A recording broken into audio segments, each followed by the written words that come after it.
ETV YouTube ఛానల్స్లో మీ వ్యాపార ప్రకటనల కోసం ఈ నంబర్కి కాల్ చేయండి.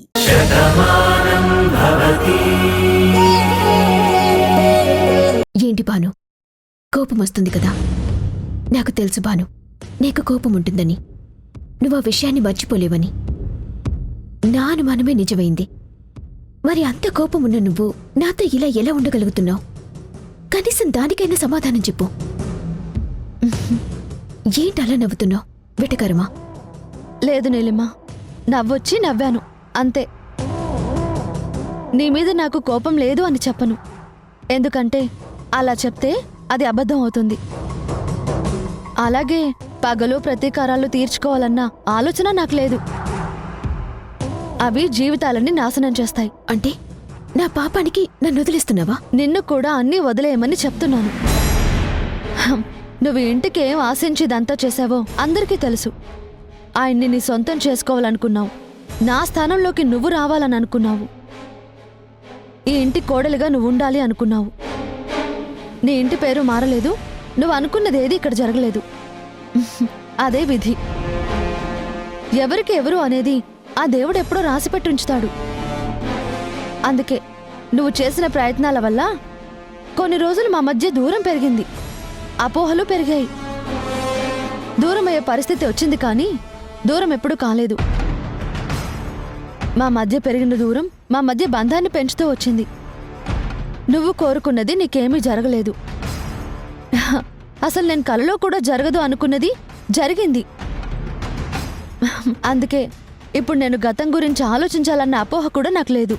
అయితే నేను క్షమించినట్టే కదా? ఇంకెప్పుడు ఆ ప్రస్తావన తీసుకురాకు. నువ్వు త్వరగా కోలుకో. తొందరలోనే అమెరికా వెళ్ళిపో. అక్కడ హాయిగా నీ జీవితాన్ని మళ్ళీ ప్రారంభించు. ఆయన స్నేహితురాలిగా నువ్వు బాగుండాలని నేను ఎప్పుడూ కోరుకుంటాను. నువ్వు అమెరికా వెళ్ళిపోతేనే బాగుంటావు, అదే నా నమ్మకం. ఆ పని మీద ఉండు. క్షమించను అని ఎంత అందంగా చెప్పావు భాను. నీకు మంచి జరిగింది కాబట్టి నువ్వు మర్చిపోవచ్చు, కానీ నాకు జరిగింది చెడు. దాన్ని నేనెలా మర్చిపోతాను? నిన్ను ప్రశాంతంగా ఎలా బతకనిస్తాను?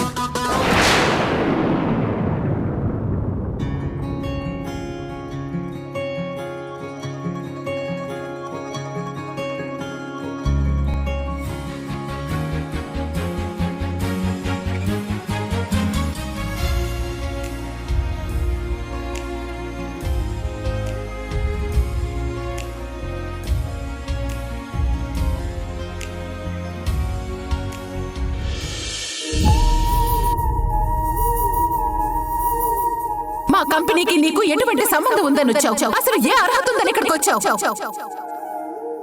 నీ వల్ల ఒకప్పుడు మా కుటుంబం పరువు పోయింది, ఇప్పుడు మా కంపెనీ పరువు కూడా పోయింది.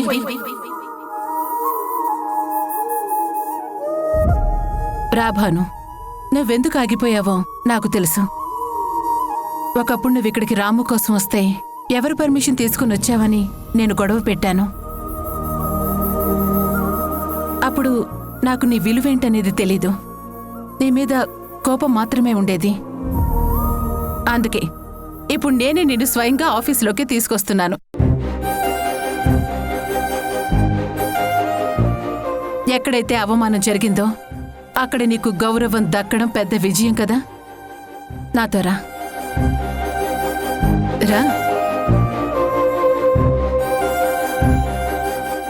Good morning. Good morning. Good morning madam. Good morning. Good morning. అందరూ వినండి. తిను నా కోడలు భానుమతి. ఈ రోజు నుంచి మన ఆఫీస్లో వన్ ఆఫ్ ద డైరెక్టర్స్ గా ఉంటుంది. నాకు ఎంత గౌరవం ఇస్తున్నారో నా కోడలకు కూడా అంతే గౌరవం ఇవ్వాలి.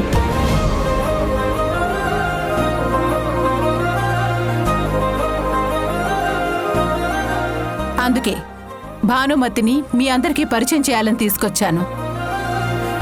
మళ్ళీ కొత్తగా పరిచయం చేయడం ఏంటి మేడం? భానుమతి మేడం అందరికీ తెలిసిన వారే కదా.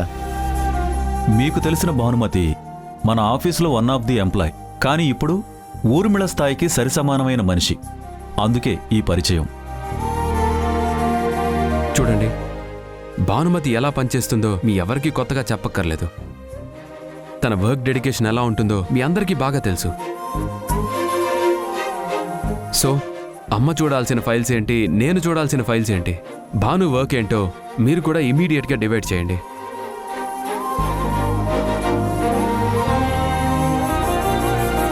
సార్, మనందరికన్నా మేడం చాలా అడ్వాన్స్లో ఉన్నారు.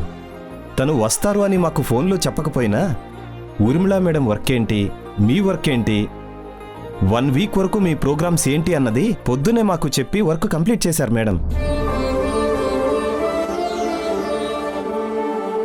అదేంటి భాను, అమ్మ చెప్పే వరకు నువ్వు ఆఫీస్కి వస్తావని తెలియదు కదా, మరి అలా ఎలా మాట్లాడావు?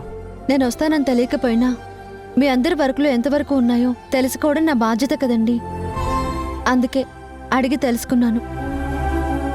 బాగుంది భాను, నీ సిన్సియారిటీ నాకు బాగా నచ్చింది. అదే కదత్తయ్య మనల్ని నిలబెట్టేది. మీరెంత కష్టపడి ఉంటే ఈరోజు ఈ వ్యాపార సామ్రాజ్యం ఇంతలా అభివృద్ధి చెందుంటుంది. ఇది ఈ స్థాయికి రావడానికి మీరెంత కృషి చేసుంటారు. ఎప్పటికీ మీ కష్టం వృధా కాకూడదు. ఏ రోజుకి మన సంస్థలు మార్కెట్లు తక్కువ కాకూడదు. మీరెప్పుడు నంబర్ 1గా ఉండాలంటే దానికోసం మనమందరం నిరంతరం కష్టపడుతూనే ఉండాలి.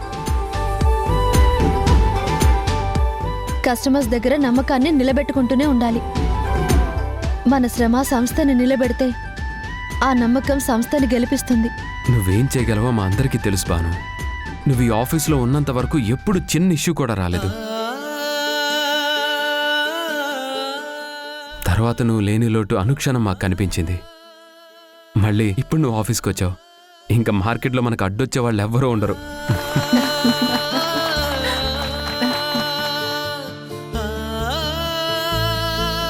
రా భాను, నీ క్యాబిన్ చూపిస్తాను. రా.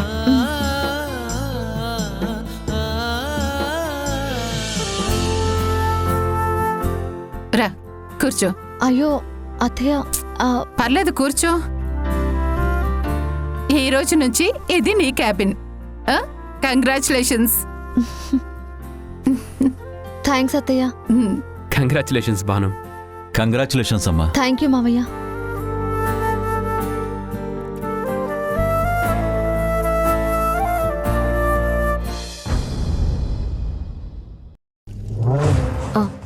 బయలుదేరుతున్నాను మావయ్య. ఒక అరగంటలో అక్కడ ఉంటాను.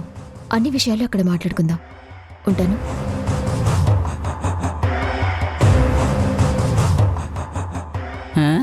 ఏ యాగవే, ఎక్కడికే బయలుదేరావు? అదే బామ్మ, బయటికి వెళ్తున్నాను. కాలు విరిగినా కొక్కిరాయివి, ఇంట్లో కూర్చోకుండా బయటికెళ్ళడమేంటే? బయటికంటే తిరగడానికి కాదు బామ్మ, హాస్పిటల్కి చెకప్కి వెళ్ళాలి కదా. అయితే పద, నేను కూడా సాయం వస్తాను.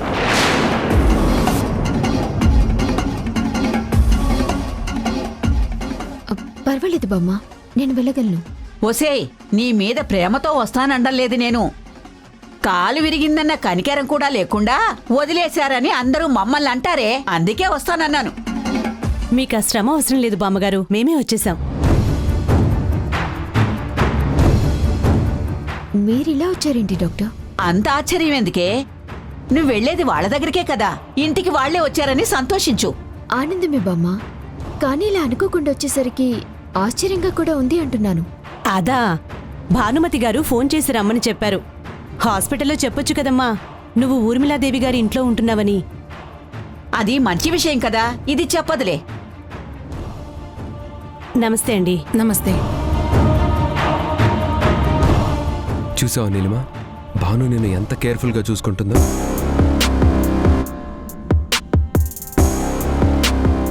నా మోహన్ చూసుకుంటుంది. నేనిప్పుడు జైలుకి వెళ్ళాలి. ఆ ప్రయత్నానికి అడ్డు తగులుతుంది. ఏంటి నీలిమా అలా ఉండిపోయావు? అదే అండి, భాను ఇలా ట్విస్ట్ ఇస్తుందని నేను ఊహించలేకపోయాను.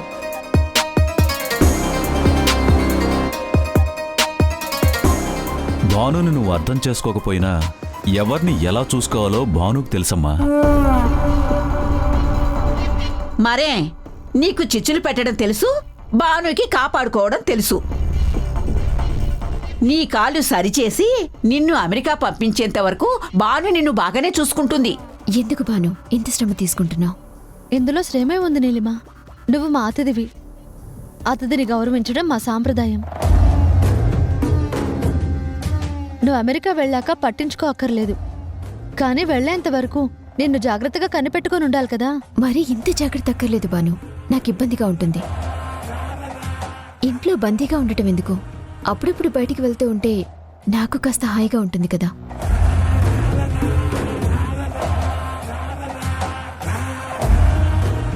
నిన్ను ఎవరూ ఏమీ బంధించటం లేదు నీలిమా.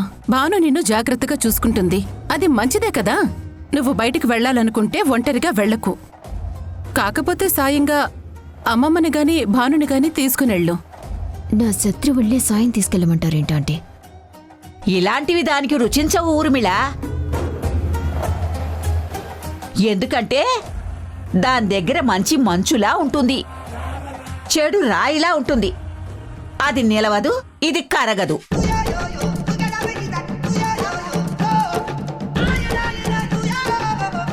డాక్టర్, తనకు ఒకసారి చెక్ చేయండి. అలాగే మేడం. ఇలా కూర్చో.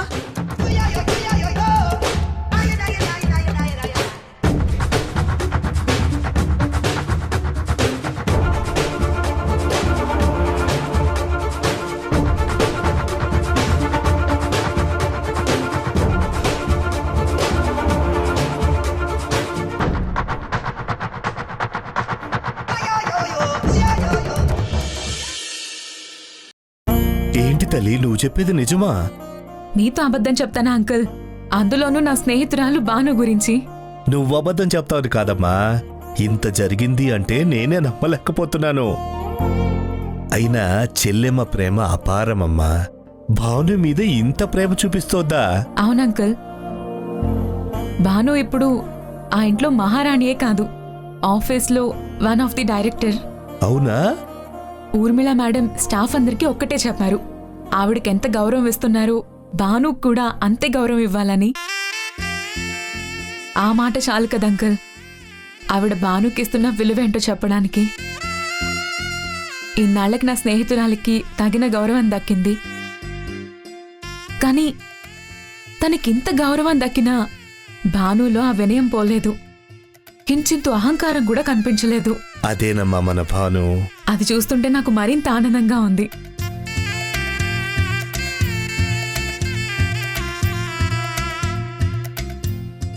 మీనాక్షి, ఇది విన్నావా? రాము మన భాను గురించి ఎంత గొప్పగా చెప్తోందో. నా చెల్లెలు ఊర్మిళ మన భానుని ఎంతో గొప్పగా చూసుకుంటోందట. నా చిట్టి తల్లి ఎన్ని కష్టాలెదురైనా భూదేవిలా సహనంతో భరించింది. తన ప్రేమానురాగాలతో అందర్నీ మార్చుకుంది. ఇప్పుడు చెల్లెమ్మ మనసు కూడా గెలుచుకుంది. ఇన్నేళ్ల తన శ్రమకి ఇంత గొప్ప ఫలితం వచ్చింది. ఆ మాటలు వింటుంటే నా మనస్సు ఉప్పొంగిపోతోంది మీనాక్షి. ఏంటంకల్ ఇది మరీ చిన్నపిల్లాళ్ళ మురిసిపోతున్నారు? చూడు తల్లి, భానుకి నేను వరుసకే తండ్రినమ్మా. తను మాత్రం నన్ను మా అమ్మలాగే చూసుకుంటుంది.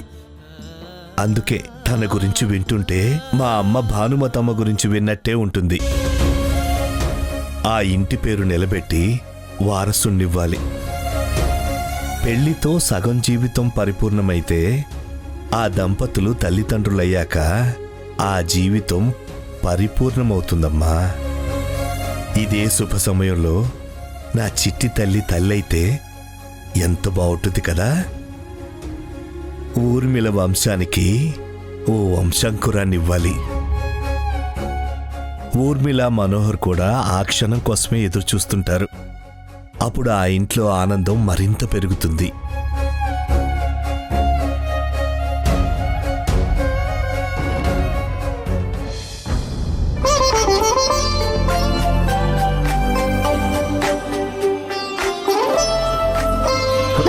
ఏమండి? ఏమండి?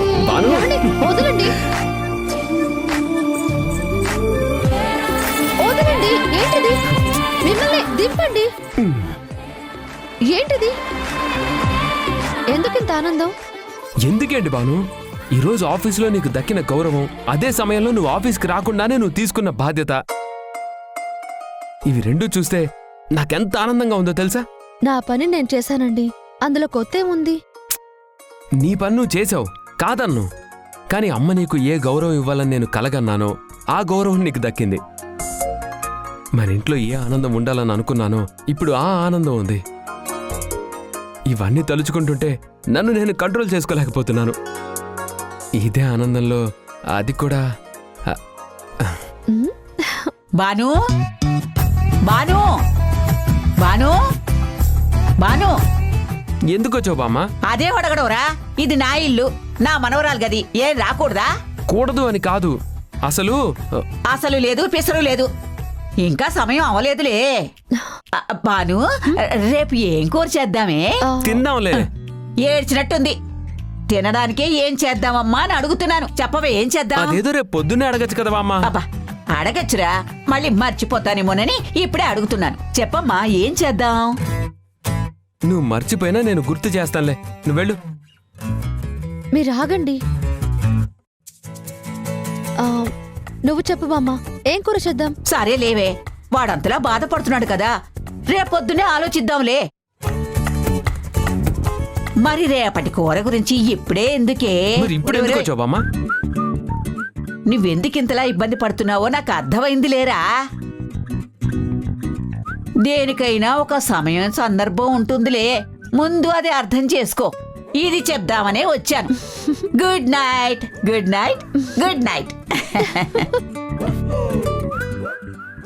అమ్మయ్యా, బామ్మ వెళ్ళిపోయింది కదా. మరి మీరు పడుకోండి, నేను నీలిమకి టాబ్లెట్స్ ఇచ్చి వస్తాను. అబ్బా, నీలిమ టాబ్లెట్ నీలిమ వేసుకుంటుందిలే బాను, నువ్వు నా సంగతి చూసుకో. తప్పు శ్రీవారు, బాధ్యత తీసుకున్నాం కదా, నిర్వర్తించాలి. వస్తాను. బాను బాను ఛ! బామ్మా, నువ్వున్నావు చూడు. ఛ! ఐడియా.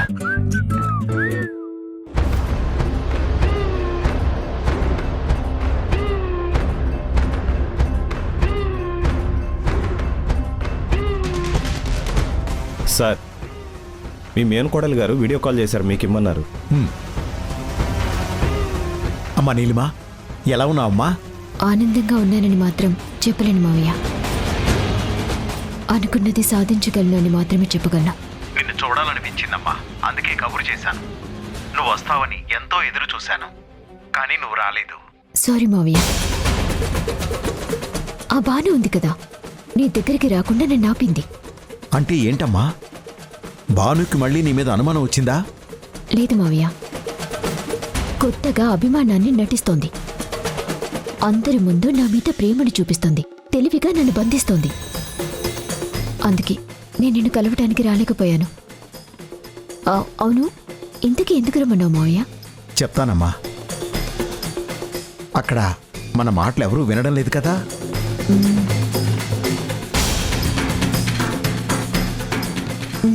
లేరు మావయ్య, నేను నా గదిలోనే ఉన్నాను. ఎవరూ వినే సమస్య లేదు. నాకు ఒక ఆలోచన వచ్చిందమ్మా. దాన్ని కరెక్ట్గా అమలు చేశావంటే గెలుపు నీ కాళ్ళ దగ్గర ఉంటుంది. మళ్ళీ ఆ ఇంట్లో అల్లకల్లోలం మొదలవుతుంది. ఎంత ఆనందంగా ఉందో మావయ్య. అన్ని దారులు మూసుకుపోయాయేమో అని భయపడుతున్న నాకు నీ మాటలు కొత్త ధైర్యాన్నిస్తున్నాయి. నా మాట శాసనం కావాలి, నా అడుగు భానుకి భయం కావాలి. అలాంటి అవకాశం నాకు కావాలి మావయ్య. అది రావాలంటే నువ్వు ఒక పని చేయాలి. ఏంటి మావయ్య అది? వరుణ్తో శివాని నాటకం ఆడిస్తే విజయం కాళ్ళదాకా వచ్చి చేజారిపోయింది. అదే నిజంగా శివ ఎక్కడున్నాడో తెలుసుకుంటే మనకు ఒక గొప్ప అవకాశం దొరుకుతుందేమో.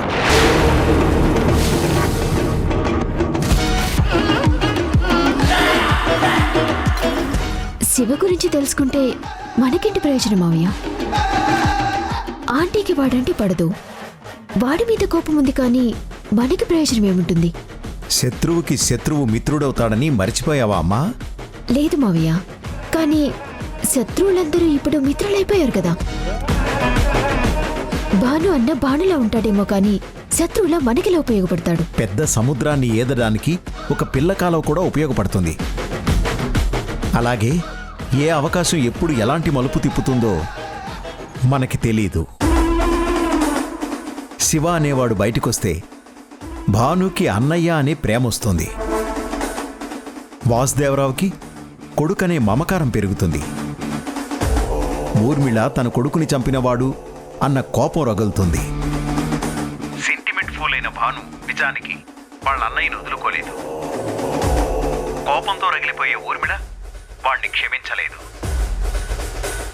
ఇప్పుడు చిగురించిన అభిమానం అప్పుడు బూడిదైపోతుంది. ఆ తర్వాత ఏముందమ్మా?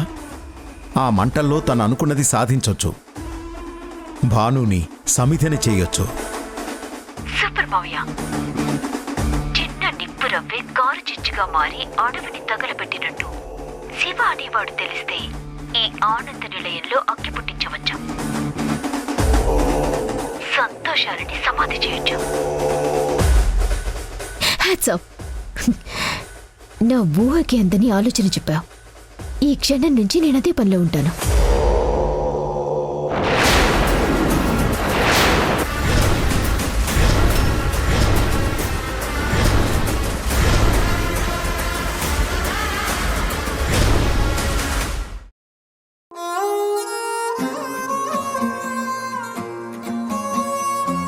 ఈ ఇంట్లో అందరి కోరిక ఒకటే, మీరిద్దరూ ఒకటవ్వాలని. కానీ నాకు మాత్రం అది ఇష్టం లేదు. మీ జీవితంలో సంతోషం అనేది ఉంచను.